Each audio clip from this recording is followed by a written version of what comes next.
आदेश जी आपके पास आते हुए गठबंधन में जो कांग्रेस का पात्र है ना, जो संदेश कली में इतना हो रहा था, राहुल गांधी, प्रियंका गांधी, सोनिया गांधी, उसका दामाद वाड्रा कुछ बात नहीं किया संदेश कली के बारे में, चुपचाप थे। क्यों?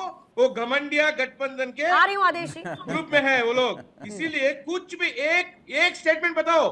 संजय मिश्रा जी, मैं आपको चैलेंज करता हूं, राहुल गांधी, प्रियंका गांधी, सोनिया गांधी का एक स्टेटमेंट बताओ मेरे को शाहजहां शेख के ऊपर। कुछ नहीं बोला है उन लोगों ने। ममता बनर्जी शाहजहां शेख के ऊपर एक भी मुद्दा नहीं उठाया, जो भी 40-50 दिन शाहजहां शेख को ममता बनर्जी ने बीजेपी के अध्यक्ष का, बंगाल अध्यक्ष का स्टेटमेंट आप लोगों ने नहीं सुना?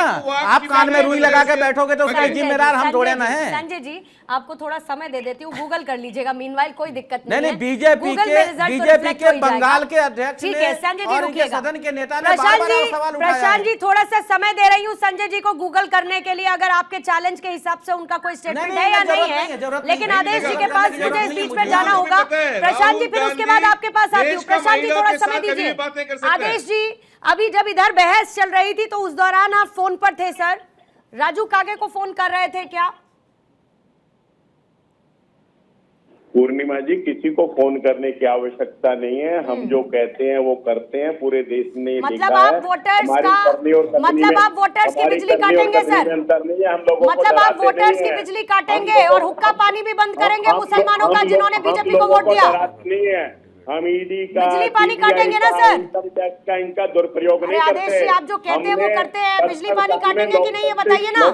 हमने 70 साल में लोकतंत्र को मजबूत बिजली पानी काटेंगे कि नहीं काटेंगे ये बताइए ना। आप जो कहते हैं वो करते हैं। हुक्का पानी बंद करेंगे क्या उन मुसलमानों का जो बीजेपी को वोट देते हैं? नहीं देंगे जवाब आप इस बात का, नहीं देंगे जवाब इस बात का। धीरज साहू का घर पे 350 करोड़ पैसा क्यों मिले? वो किस वजह का पैसा था?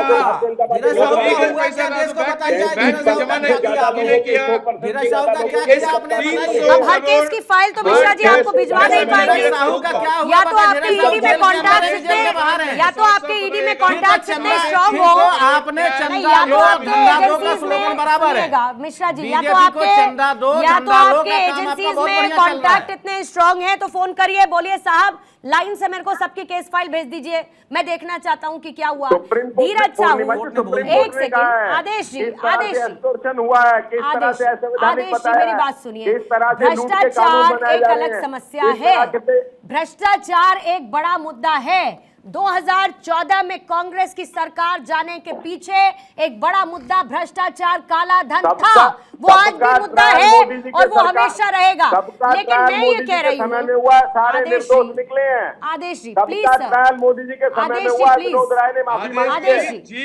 विनोद राय ने माफी मांगी, जिसने आरोप लगाए थे जो इनसे मिला हुआ था। लेकर 2G स्कैम तक जो भी स्कैम है, सब स्कैम में घोटाले के ऊपर ही कांग्रेस बोला था स्कैम। मुद्दा था सर 40% कमीशन का, मुद्दा था ना 40% कमीशन का। कितने के विधायक जेल के अंदर है? और उससे बड़ा मुद्दा कर्नाटक में सर मुस्लिमों को आरक्षण था, जो आपने दे दिया सरकार बनने के बाद। मतलब कांग्रेस ने दे दिया, आपने नहीं दिया, कांग्रेस ने दे दिया। आदेश जी आपकी बात क्लियर नहीं हो पाई सर। मैं ये पूछ रही थी, आपने कहा कि आप लोग जो कहते हैं वो करते हैं। मैंने बहुत सीधा सा उसके साथ एडजेसेंट सवाल पूछा कि यानी कि आप वोटर्स की बिजली काट देंगे, उन मुसलमानों का हुक्का पानी बंद कर देंगे जो बीजेपी को वोट देगा? सर मुझे अपना गारंटी पत्र मत दिखाइएगा सर, रोज इस पर बहस चलती है। देख लिया सर, प्लीज सर आप बहुत मोनोटोनस, मैं देख चुकी हूँ कई बार। आदेश जी नहीं देखना मुझे प्लीज सर, मेरे पास है आदेश जी, मेरे पास है सर गारंटी कार्ड आपका। डिसाइड कर चुके हैं कि कांग्रेस को 30 सीट भी नहीं मिलने वाला है इस बार। अच्छा ठीक है आदेश जी ऐसे नहीं हो पाएगा सर, सवालों का जवाब तो देना पड़ेगा ना सर। जो सवाल पूछा जा रहा है जवाब उसका दीजिएगा ना। मैं अंतिम के 3 मिनट में हूँ अपनी इस चर्चा के, अंतिम के 3 मिनट में हूँ अपनी इस चर्चा के। इसीलिए समीर सर आपके साथ एक क्लोजिंग स्टेटमेंट के साथ 30 सेकंड की शुरुआत करूंगी। टाइमर रखेंगे 30-30 सेकंड का हमारे एनालिस्ट के लिए और 1-1 मिनट का हमारे पॉलिटिकल गेस्ट के लिए। समीर सर आपके पास आते हुए मुझे ये बताइए कि संविधान को खतरे में बताने वाले वोटर्स को अब धमकाते हुए नजर आ रहे हैं, लेकिन जो वोटर है उसको तो ये पता है ना कि धमकाने वालों को जवाब क्या देना है। ये तो बहुत अच्छी तरीके से जानती है ना जनता। देखिए, देश की जनता ने इसका जवाब 2014 में भी दिया है, देश की जनता ने इस बात का जवाब 2019 में भी दिया है, और देश की जनता ने अभी जो विधानसभा चुनाव है उसके अंदर भी दिया है। देश की जनता जानती है कि 10 साल में प्रधानमंत्री मोदी देश को कहां पर ले गए, देश की अर्थव्यवस्था किस तरीके से बढ़ी है। और प्रधानमंत्री मोदी तो कह रहे हैं कि मेरे तीसरे कार्यकाल में भारत की अर्थव्यवस्था दुनिया की तीसरी अर्थव्यवस्था बनने जा रही है। मुझे लग रहा है कि पक्ष और विपक्ष दोनों को मुद्दे पे बात करना चाहिए। अगर कांग्रेस को करना है तो वोटरों को दबाने से बेहतर ये है कि प्रधानमंत्री के 10 साल की वो चर्चा करें और उस पर प्रधानमंत्री को चुनौती दे, उस पर चर्चा करें, और सरकार भी विपक्ष को अपने काम के आधार पर कटघरे में खड़ने की कोशिश करे। देखिए, भ्रष्टाचार का मुद्दा हो या बेरोजगारी का मुद्दा हो, भारतवर्ष में 14-15 ऐसे राज्य हैं जहां पे बीजेपी का शासन नहीं है। क्या वहां पे इन्होंने पेट्रोल की प्राइसेस को जितना कम करना चाहिए सरकार के अंदर जो होता है वो किया क्या? वहां पे बेरोजगारी का मुद्दा हटा क्या? नहीं हटा। जबकि 2019 का मैंने बार बार बोला 16% बेरोजगारी दर था और आज 10% है। तो ये जो कमी आई है किस सरकार में आई है? दूसरी बात कि जो कांग्रेस कहती है वही करती है। जब सरकार थी तो होली दिवाली पे पानी नहीं देना, बिजली काटना, और आज वही धमका रही है हुक्का पानी बंद करेंगे, ये करेंगे। तो ठीक है मिश्रा जी, जल्दी से क्लोजिंग कमेंट। देखिए, मैं समझता हूं जो समीर जी ने कहा है बहुत ही वैलिड पॉइंट है कि 2014-2019 में नरेंद्र मोदी सरकार के ऊपर देश ने भरोसा किया, लेकिन उससे हुआ क्या? 45 साल के रिकॉर्ड को तोड़ा, बेरोजगारी, महंगाई देश के लोगों के ऊपर थोपा गया, किसानों पर गोलियां चली, गाड़ियों से कुचलकर मार दिया गया, महिला निर्वस्त्र की गई, महिला खिलाड़ी सड़कों पर पीटी गई, डीजल 100 के पार हुआ, देश को कर्ज में झोंक दिया गया, देश का सारा पैसा उद्योगपतियों को दिया गया, गरीबों को, मजलूमों को, किसानों को कुचला गया। ये सबने देखा। 24 में जनता इसको लेकर बिल्कुल तय करेगी। 24 में 2014-2019 के बाद प्रशांत जी आपके पास आते हुए जल्दी से क्लोजिंग स्टेटमेंट सर, क्योंकि ये धमकियां, ये स्टेटमेंट तो चुनावी माहौल में चलते ही रहते हैं, लेकिन सबसे बड़ी बात ये है मुद्दे। ऐसा नहीं है कि मुद्दे ऐसे हैं नहीं जिनको लेकर बीजेपी गिरती है।